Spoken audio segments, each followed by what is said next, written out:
welcome once again. And today we are flying all the way to Sudan, and we would learn a lot, especially when we talk about how sports is run in various countries.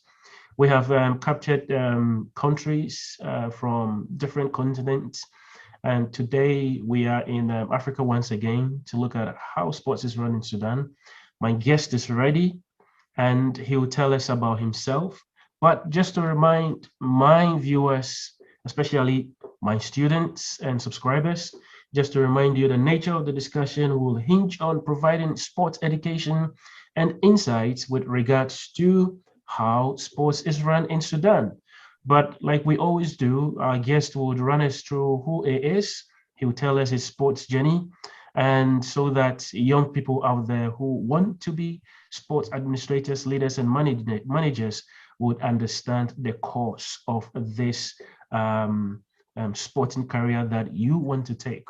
Without much ado, I would ask my guest to briefly tell us about himself, who he is, and all that. Over to you. Oh, thank you, Master Derek. Thank you for having me. Yeah. I'm very glad to take you in a flight to Sudan to know about the sport system in Sudan. My name is Ali Al Hussein. My sport career is started with Taekwondo. I'm former Taekwondo player. I started Taekwondo around 20 years ago. Now I have 5 dan black belt in Taekwondo. I was former national team captain of Taekwondo of Sudan. This is as a sport and as player. Then I became a secretary general for Sudanese Taekwondo Federation in 2014. Then in terms of my education, I get my master degree in Seoul National University, Dream Together Master Program. For now, I'm acting secretary for the World Police Taekwondo Federation. It's one of the federation who manage Taekwondo within police sector. This is all about me in simple. Okay, thank you so much, Ali. That's a huge profile out there. So he started from Sudan, and then now he's with the International Taekwondo Federation. They call it World Taekwondo Federation. I think the name keep changing over the years. Yes, actually, the police. Now I'm with the World Police Taekwondo Federation. Okay. The main governing body is World Taekwondo. They World call it just Taekwondo, WT. exactly. Yes, this Okay. is which is concerned more about Olympic sport. Yes. But the that's organization I work with is more about police. It's more about Taekwondo as a martial arts, not as a Okay. sport. Okay. So they Got it. train and teach police about self-defense. I got it. And that makes the right distinction right there. It's always good to learn something new, and Ali has just told us. But just to let you know, he started his career in this sports sector in Sudan, and gradually he's got into where it is. Usually, what people are fascinated about is how did you do it? What is your journey? How did this whole sporting journey of yours began to get to where you are? Even though I remember we've met in the World Championship in Muju 2017. That was the first time we met. But can you share with us how this journey has been for you? How did it start? Yes, I remember the time in 2017, actually, with the World Taekwondo Championship. This was my dream, actually, since I started Taekwondo to be a champion or to participate in the World Taekwondo Championship. But unfortunately, I didn't make it as a player, but I managed to bring my team as official or as a sport manager to bring my team to that Taekwondo Championship. As many of the kids in Africa, in Sudan as well, they started by football. Normally, everyone, they play football in the street because it's simple and easy. And actually, during our era, this action movie, Jackie Chan, Jet Li, and Van Damme, those actors, they drive our like aspiration, our motive to do martial arts. Yeah. In the beginning, when we started to show power, the sport of the youth and our energy. Exactly. But later we realized that we can achieve something. Especially at that time, athletic in Sudan was very famous, and many people they get medal from overseas and they get very blown in the media. Yeah. So actually, our concept moving just to be not to become like movie stars with strengths and like do demonstration, to be real sport people. So at that time, our journey started, and that keep on. I started with Al Hilal Club. Then we Okay, yeah, I upgraded remember. with we upgraded with the belt from white belt, yellow belt, red belt, then a black belt. Then go to dance system, which is like very huge level for us. So that's how your progress had been like. Yes, yes, Yeah, exactly. you know, when you talk about Al Hilal, people know it's a football club, but they don't know it's a sporting club. So Uh is that what it means? I know there is Al Hilal Football Club. yes, yes, Al Hilal, one of the African football club, and actually Exactly. always was playing with Ashanti Kotoko from Ghana. I don't know what is Ashanti Kotoko. Later I realized it's at the tribe, but Exactly. always Hilal and Ashanti Kotoko they playing Yeah, that's together. interesting. Yeah, actually, in the sports system in Sudan, normally when you form a club, Yeah. you should have at least three sports on it. Okay. So mainly is football is the main sport. Then they bring another sport like taekwondo and table tennis. Okay. But of course, the other sports they didn't get any attention as much as the football. So just they put as a sport as a requirement to Okay. establish a football club. So if I get you well, is it by law or is a norm that when you start a football club you need to No, it's add by law additional? It's actually. by law. It's by law. Okay. Yeah, to have three sports at one club, then you can have rights to like participate in general assembly, to vote, to get some fund. Okay. So that Yes. is it right there to start a club in Sudan. This is very unique and new. You need to have 2 or 3 additional clubs before you will be given the mandate to even register your club. And thank you for sharing this with me. And Ali, what would be your advice to young people out there who have been dreaming? I do get this question a lot, to become sports managers in any field. What would be your advice to them? Because, you know, as you know, this field has a very, very narrowed opportunity when it comes to career goals and aspirations. So what would be your advice to them? Actually, it's very, very important questions. And we need a lot of fresh mind and young people to be in the field of sport leaders and sport managers. Also, it's not easy questions, but as Sudan, from Sudan perspective, as we know, like we are Afro-Arab countries, the main language is Arabic. So the first advice to give to Sudanese young, especially young Sudanese people, to improve their English. Hmm. So this is my first advice to improve the English, so at least can cope with the highest level of sport around the world. Okay. Then try, of course, to make a network.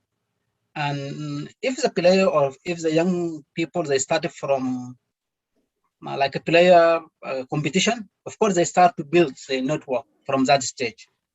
So the improving the language is very important. To have a network is very important as well. And besides all of that, education, of course. Education is very, very important to be successful sport manager, at least in Sudan in the lowest level. Yeah, so in a nutshell, first, it's important if English, so not necessarily English, but have an international language to your language profile, as Ali said, and then also improve your network. And this in sociology, people call it a social capital. And this would reward you tomorrow. So improve your network, build relationship. And the last one is give yourself an education or make an education a priority in this journey in order to be a successful sports manager, administrator, leader, or wherever you want to fit yourself in the sporting ecology.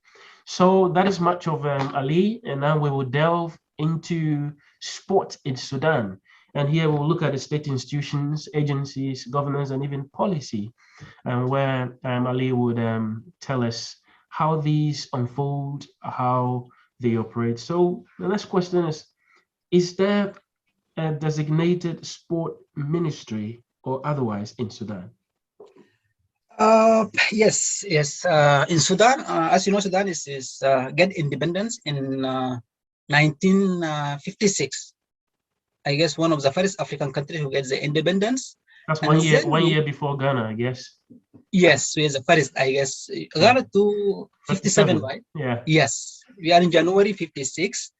And by February 57, we host the first African Cup of Nations for the football.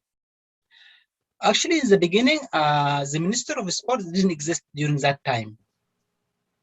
But later, the Ministry of Youth and Sport, they formed it.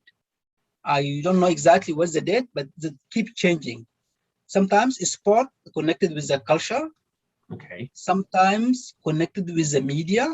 Yes. Sometimes with the youth. But in the most cases, up to date, Ministry of Sport and Youth. Okay. And normally, actually, it's every time since 2000, the year 2000 is always Ministry of Youth and Sport. Okay, that's interesting. That Yes. is the promiscuity of sports, and in various countries, it's always been attached to various ministries, and it's not different from some people I've spoken with. They share the same, how do we call it? The same thing you are talking about. And in Ghana, it's always been like that too, as well, from culture to education to science and what have you. So the next question is this: what are the agencies or departments under the Ministry of Sport and Youth in Sudan? Well, inside the Ministry of Youth and Sport, of course, it's divided into like main divisions. Yes. A division of sport and division of youth. Okay. Then under the division of the sport, we have the division of federations, national federations, sport for all, junior, some more about related to federation and sport activities. This is inside the federation. From outside, the Ministry of Youth and Sport connected with two bodies. One is called the National Fund Authority, I guess is the name, which is responsible to support and funding sport and youth. And the other body is a National Commission, which is normally the main responsibility is about legal issue regarding this federation, like election, supervise the election, to give approval to the board which is elected. Yeah. So inside is like normal division, like as a minister. From outside, they're like two divisions which have no direct touch with the federations. Okay. Yes. So I mean, in a nutshell, if I get you well, you have the Ministry of Sports and Youth, and of course we have the sport and then the sports and youth sections within. And then in the under the sport, you spoke about the various responsibilities or for national federation, sports for all, sports for youth, and what have you. And then there are also an external bodies that the ministry also connect with, which is the National Fund, mostly for funding purposes, and also the National Commission, which is more like for legal and supervisory roles. Exactly. Yeah, so that's quite unique. It's getting it exciting because I've got different structures and the way they function in various countries. So thank you so much for sharing this. And how is sports administered in the various regions or provinces all the way to the districts in Sudan? What is the structure like? Sudan, one of the biggest country, is the area is around 1,800,000 kilometers. Yeah. Is the third biggest country in Africa. So Sudan is divided into 14 states or provinces. Okay. So we have like one federal minister of youth and sport. Then each state, they have their own ministry. And the funny thing that, so every state, they form their own law or their own sport code. Yeah. And actually, even at that stage, some ministry are connected with different, like Ministry of Sport, Youth, and Education in some states. As I said, the Ministry of Youth, Sport, and like National Development. So they are not following the same structure as the Federal Minister of Youth and Sport. Yeah. So one federal minister, around 14 state or previous minister, they have their own laws, their own ministers, their own rules. They don't have any connections with the federal ministers. I mean, in terms of power, in terms of funding. So like we can say semi-independent or semi-autonomous in their own way. Yeah. So it looks like they're running the kind of like the federal system, and just like in Nigeria, and I think in United States of America, if we'll put it that way. And just to understand you very well, you have the Ministry of Sport and Youth, which is the national umbrella, right? Yes. And then the states, you have 14 or 18 states. I think it's Sudan now is 18, yes. Yeah. Sudan is 18. Because I read about 18 states, yes, so I wanted yes, to be 18, sure. Yeah. I calculated 14 because I have in Taekwondo we have 14 states connected to Taekwondo. Yeah. So yes. For the 18 states, they also do have sports sections, and they do their own thing. But when you talk about the law, they follow what the national sports is that what it means, or they do their own thing? No, they have their own law actually. Okay. They have their own law, and this actually makes some kind of confusion when we talk about the federation, sport federation. Yeah. So this national or like state federation should follow the, for example, Sudan Football Federation. Yeah. So they have like very complicated and sometimes make some argument because different laws, but in the federation they follow the federation rules. How do the sport structures look like in Sudan? I mean, like we take it from the national, the state, and then the districts. How does it work like, or how does it look like? It's normally it's like federal system. Yeah. We have a national law, normally which is governing only the national football federations, while each state they have their own rules, they have their own law, so they can manage their own sport activity.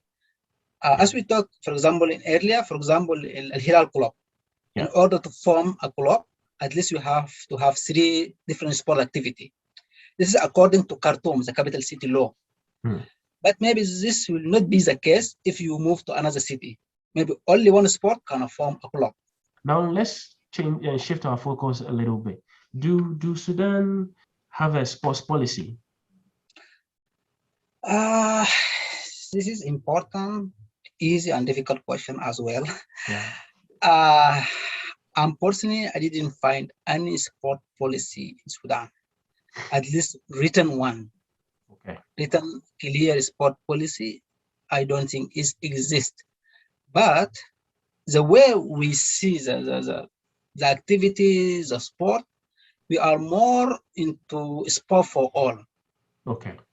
Since we don't have like any professional league in Sudan, we don't have any national elite center. This clearly can describe we more into sport for all, but no written policy with like no one direction for all the sport federation or the sport ministries.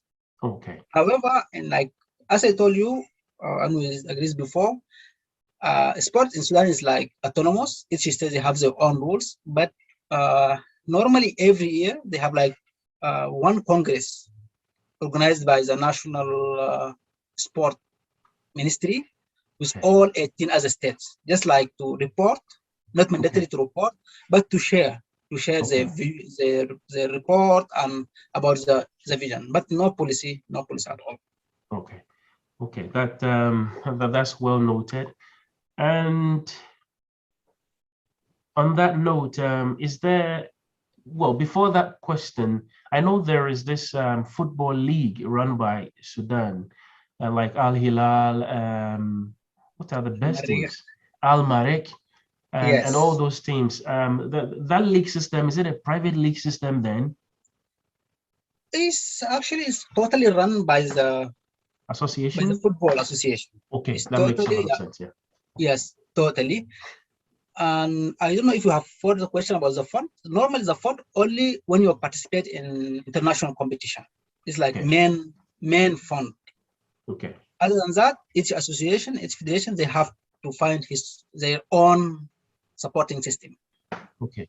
So when it comes to funding, the national fund that you mentioned about earlier, and that's what does the funding for international competitions. Is that what it means? Yes, as I told you, we have like commission or funding. Or funding, yeah, exactly. Yeah, funding. So normally the Ministry of Youth and Sports, they have two types of funding. First, for the national championship. Okay. Yeah, normally 1 or 2 time fund, which is very little. According to this competition rules and results, you can report to the ministry whenever you have the world championship, international championship, then they approve. They approve for you. Once they approve, normally they approve with the tickets and some fund. This is a basic fund.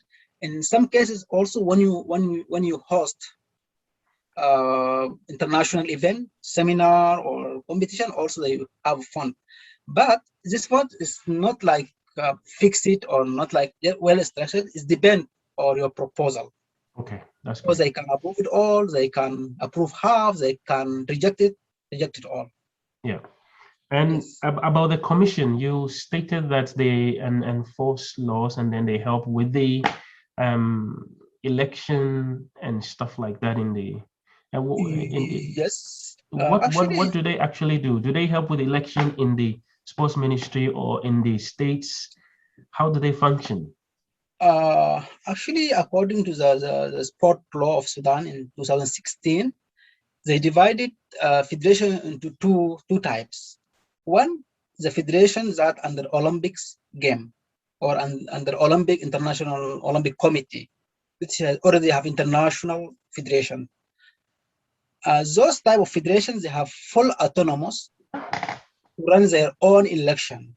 They can form their own election committee and appeal committee and everything autonomous. Okay. But the other federation, they didn't under the Olympic programs. Those federation is directly supervised by this commission.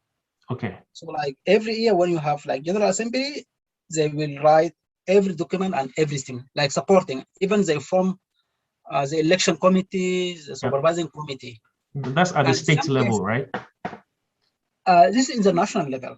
At the national level, yes. Okay. Yes, Makes sense. the national level. And in some cases, when the sport federation, they are under the Olympic program and or the autonomous, they fail to help the General Assembly. This national commission may intervene and to help with that. But in general, they never intervene with the sports. They have international federation and under Olympic committee. In the state level, also almost same, but normally this deal with the clubs. But again, it depends on the status of the national federation. For example, for the football association, they manage their clubs' elections. No any intervene from the commission, no intervene from the ministry. Okay, that makes a lot of it's more clarified now. But in your submission, you mentioned sports law. Yes. Yes, so I think I should have asked the question very well, whether you have a sports law or sports policy. This is sometimes used interchangeably. And so I think it's important for us to make the right distinction. Sports law and sports policy are sometimes similar. The law is what has been passed and appended and agreed by the president, parliament, and then the president of Sudan. The policy is often a guideline and is usually not prosecutable if you don't honor the policy. So can you shed a little light on the law? What is the objective of that law? Normally, the law is talking about the structure of the federation in general, at least like how many members should have, general guidelines for the member of this federation. What's the role of the Ministry of Youth, the minister itself? How can intervene to the federation in which level?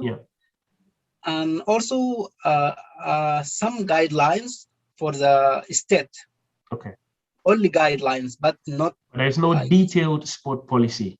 Yes. Yes, And get it. normally this sport law, when they established in the beginning, and like normally every 4 or 5 years, they like making adjustment and Yeah, amendment by the sport people themselves. Then they submit to the ministry, then go to the parliament. yeah, exactly. Yeah, but not about the structure, mainly just about structure. Yeah, just like you said, general guidelines. So that makes a lot of sense out there. And it's been the case for some countries. They do have their small sports law, which tells them about general things, but the policy, which gives a detailed account of how the general guidelines are supposed to be, are often not there. So, and that's the case with Sudan. It is not for those watching, this is not too strange because it happens in a lot of countries. Often the policy is not there to give detailed meaning and guidelines about what's to be done in the various structures.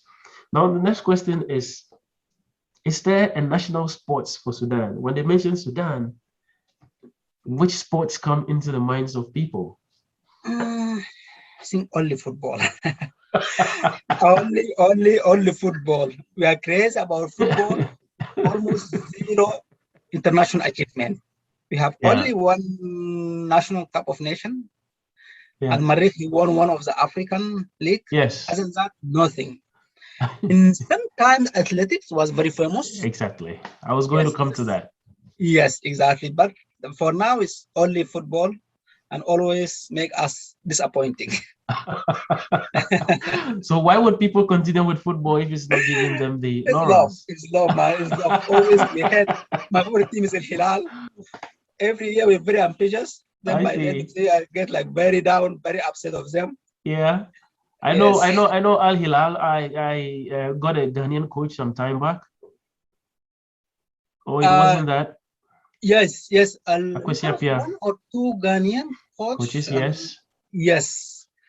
I think one for Hilal, one for another club on the Premier League of Sudan. I see. Yes. Anyway, so here you are, Sudan, crazy about football, just like Ghana and Nigeria and all Exactly. those countries in Brazil, all those countries in the world. We Yes. may have to investigate why this thing about football. Everybody wants to be aligned with football, but that's Yeah. for another one. But in terms of the funding you spoke about, besides government, do private organizations also support in sports development in Sudan? Mm, as you know, frankly, I'm talking nowadays sport, business, and politics are very, very connected. Hmm. In some cases, yeah, some politicians try to use the sport. So they fund, although not very clear structure for sponsorship system. Yeah, Yeah, maybe one or two company like communication companies always sponsoring, mainly the football league. But some politicians sometimes they invest. yeah, Individuals also they came and fight to be president for the club. Then they invest. This about the club level. For the federation, actually, it's a little bit difficult. Like 90% or 80%, they rely only on the government support. And of course, sometimes IOC, they do some support. And many international organizations, international federation, I mean, they have their hmm, own development program. Also, they support whether by equipment or by cash or supporting. So we can say that most of the Sudanese Sport Association or Federation 80% of them they get support from the government, yeah. while 20% from the international federation or IOC. Okay. Mhm. And then that's it about the funding. It's, funding from both government and then IOC. It's always been the case. Sports cannot operate in isolation. And Yes. regarding the football Mhm. and then the some people, especially politicians, coming into it. What do you think is a genuine case that they just want to come in and then support, or maybe they have other agenda?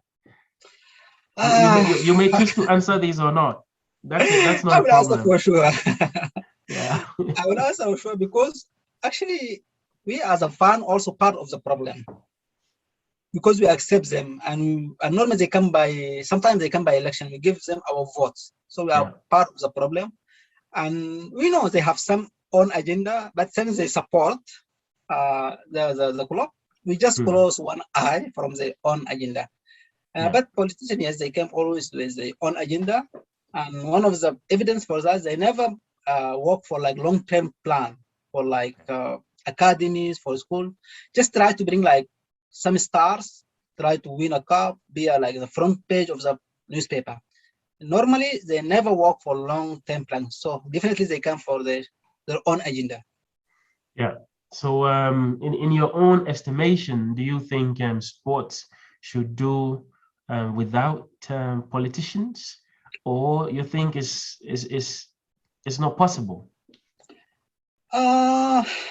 It's not easy. It's possible, but it's not easy. You see, but sports also need the money, I guess. Yes, it's not easy. They also want the people to vote for them.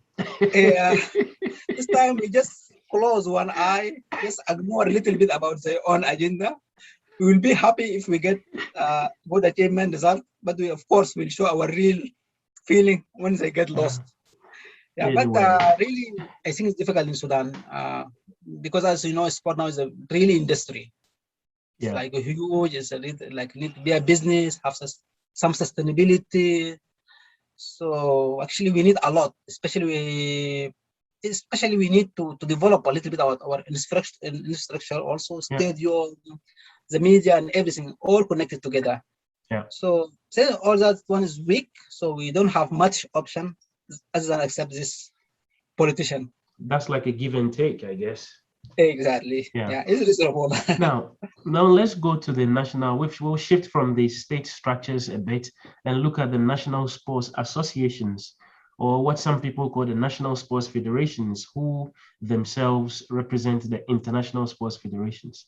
So just for those listening to know, we have captured the state structures, and often what they do is to regulate how sports is run in Sudan.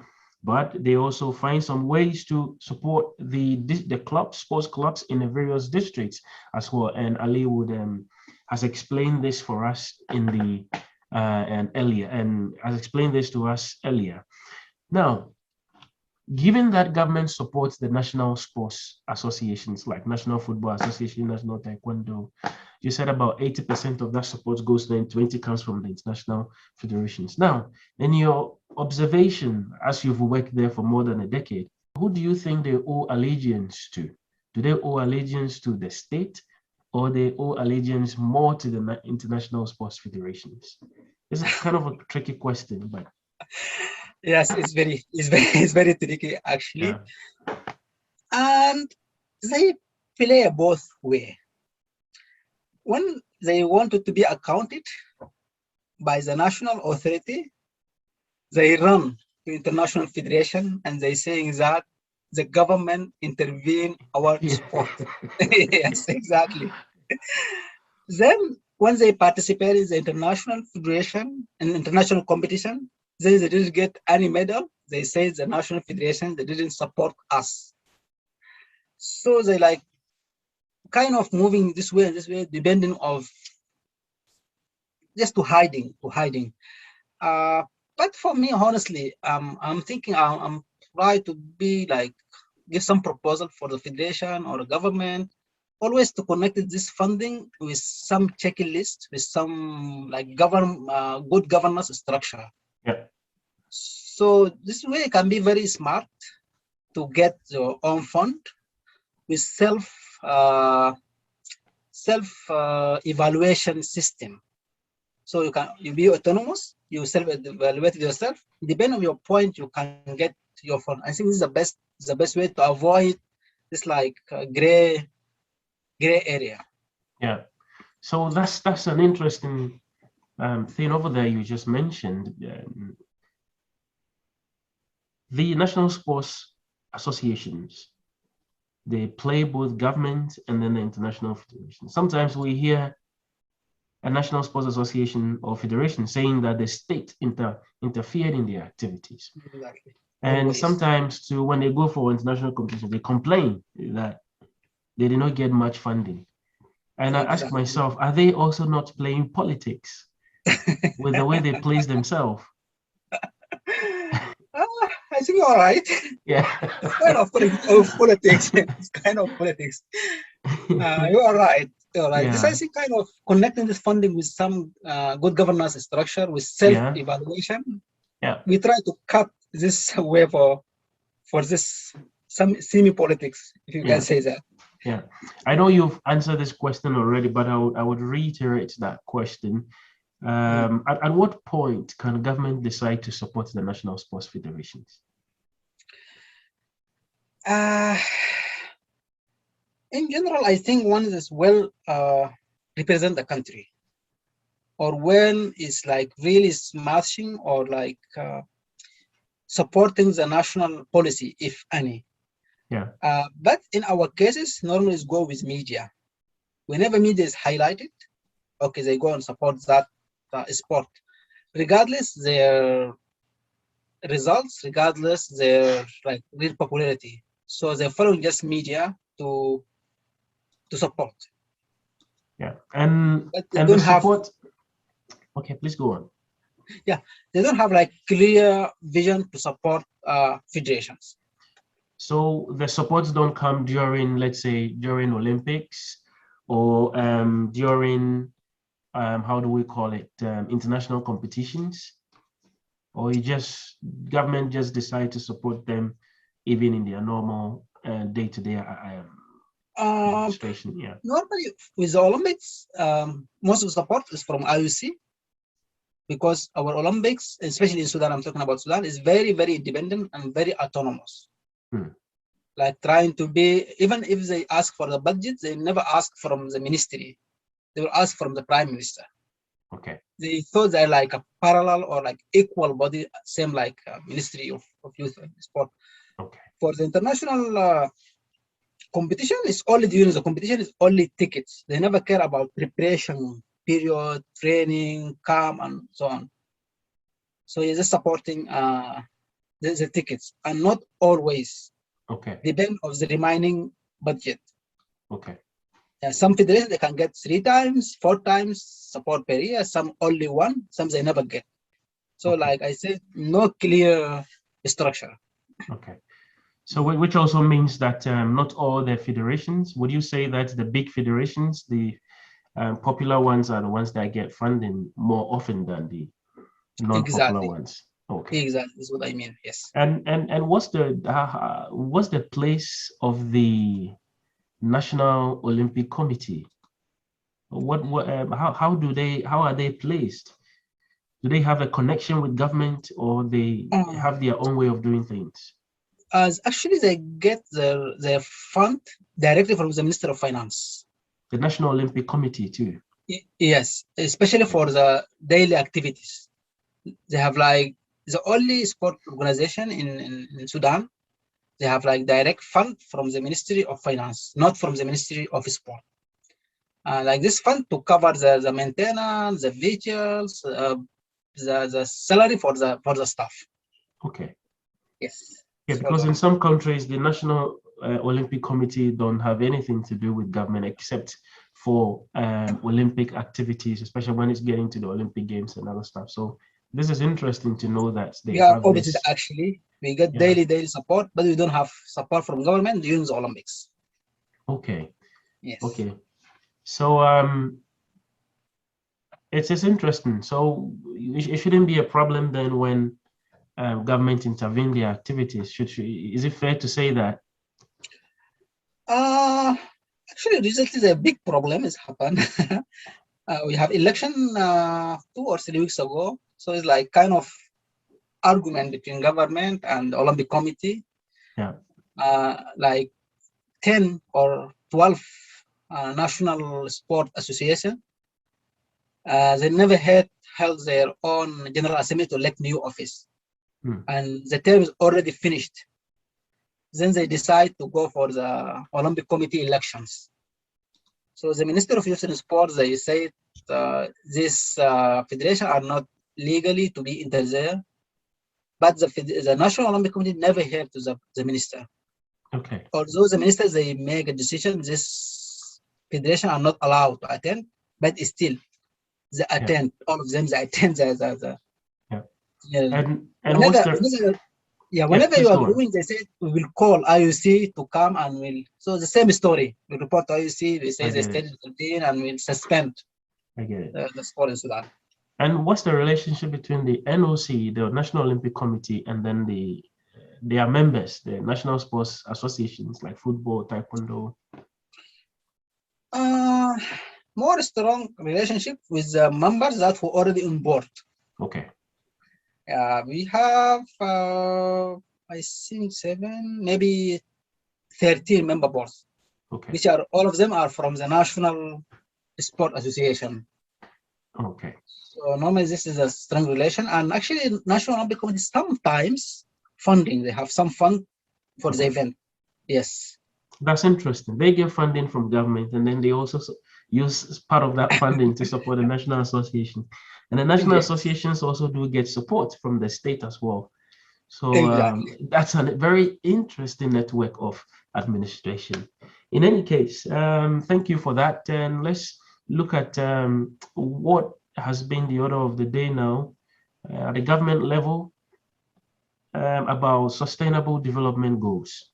I know, especially in Africa, all the African countries signed up for the Sustainable Development Goals, and they've been very active to ensure its implementation in their country. Now, let's look at sports, but I would not limit you to just governments. Let's look at the entire sports sector in Sudan. What do you think about sports and sustainable development? Do you think, in your personal opinion, do you think it's something that should be taken into consideration? Yes, honestly, personally, I think is very good because it's touched many parts, youth, girls, and everything. So, and the goals is very well matched with the sport values. So, depend of the level, but I think in general, yeah, it's very valuable to follow Oh, and to implement. Yes. okay. Well, I mean, on that note, I want to thank you so much for your time. It's been a very wonderful journey we've had now, trying to disintegrate sports in Sudan just to understand how the structures are and how these structures are administered. And in this administration comes with management of people. We did not focus much on the management. What we focused on is the administration section and the structures and then the funding. So I hope you've gotten something out of our discussion, and I hope that you will also delve into your own support system structures and administration so that we can understand this field very well. Often people say that anyone at all can manage sports, but as you can see, it is a very complex system. It's a complex field which demands people to study a lot and to know how sports is run efficiently and effectively. On that note, Ali, I want to thank you so much for your time. I'm most grateful for finding time in your busy schedule to have this discussion. Thank you, much, Derek. Thank you very much. You're welcome. So on that note, we would meet again. Have a good time.